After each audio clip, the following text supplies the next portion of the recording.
Scotland. Fuck off.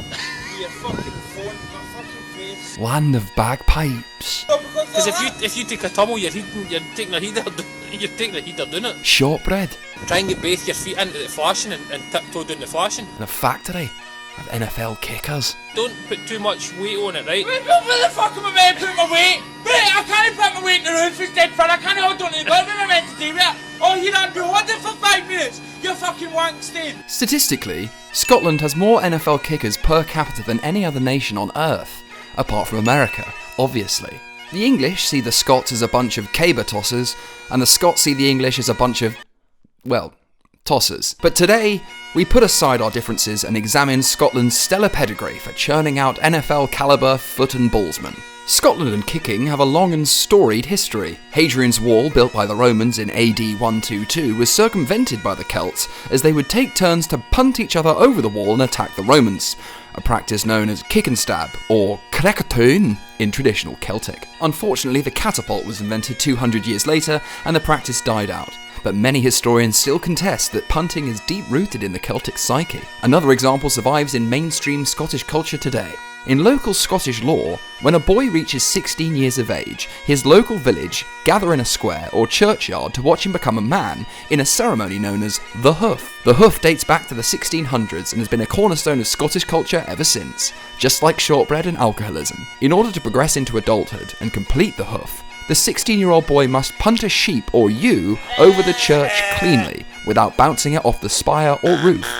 Only once a clean hoof is achieved, the villagers shower the boy in buckfast, a practice known as the Bucky Shower, and the boy has progressed into manhood. Famously, Sean Connery has never actually completed the hoof, with his effort leaving a sheep stranded halfway up a cathedral in Dunfermline.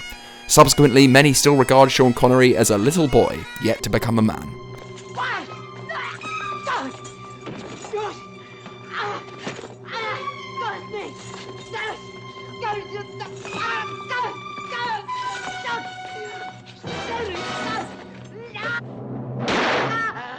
I'm sorry, but what the literal hell was that?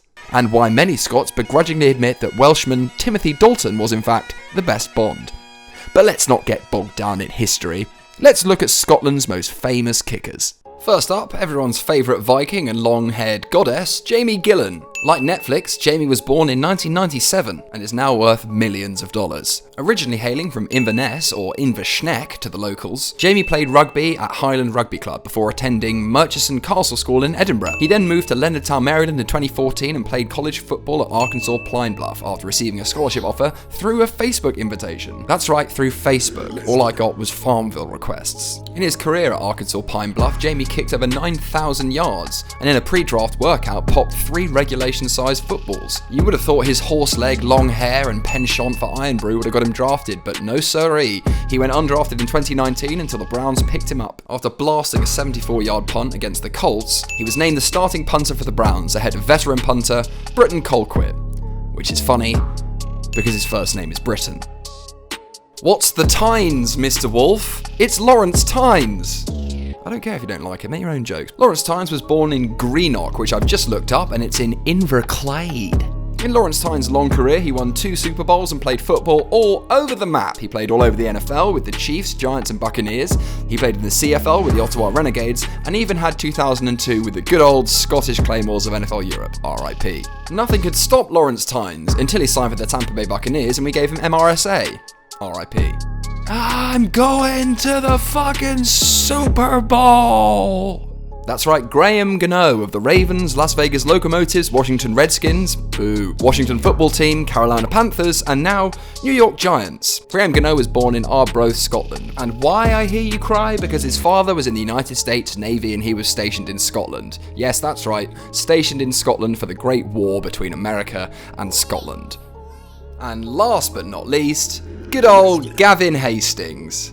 Yes, that Gavin Hastings. And Gavin Hastings, well, there's nobody on the England side, I'm sure, believes that he'll miss this one.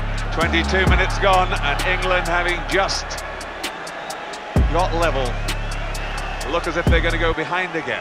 Hastings from under 20 metres. And he's missed it, would you believe it? He sliced the kick. And my my dear, oh dear, that must be a dreadful moment for him. After a long career of being perhaps Scotland's greatest ever rugby player, Gavin Hastings made the switch to the NFL, but not just the NFL, NFL Europe and the good old Scottish Claymores. In 1996, Hastings joined the Claymores for a single season of glory, kicking them all the way to the World Bowl title, nailing 24 of 27 conversions, but that simply wasn't good enough to keep him on the team or keep the league in existence. So there you have it, all of Scotland's kickers in the NFL, all wrapped up in one neat package. If you enjoyed the show, feel free to check out the National Vintage League show. It's on every Thursday night and it's always this stupid. I hope you guys have a great week one and go Claymores. Don't shift the beer. What the fuck are you talking about? I can't put my weight on the fucking roof. I can't put my weight in the glove. Where's it meant to go? No man, I can't just fucking move it. Oh.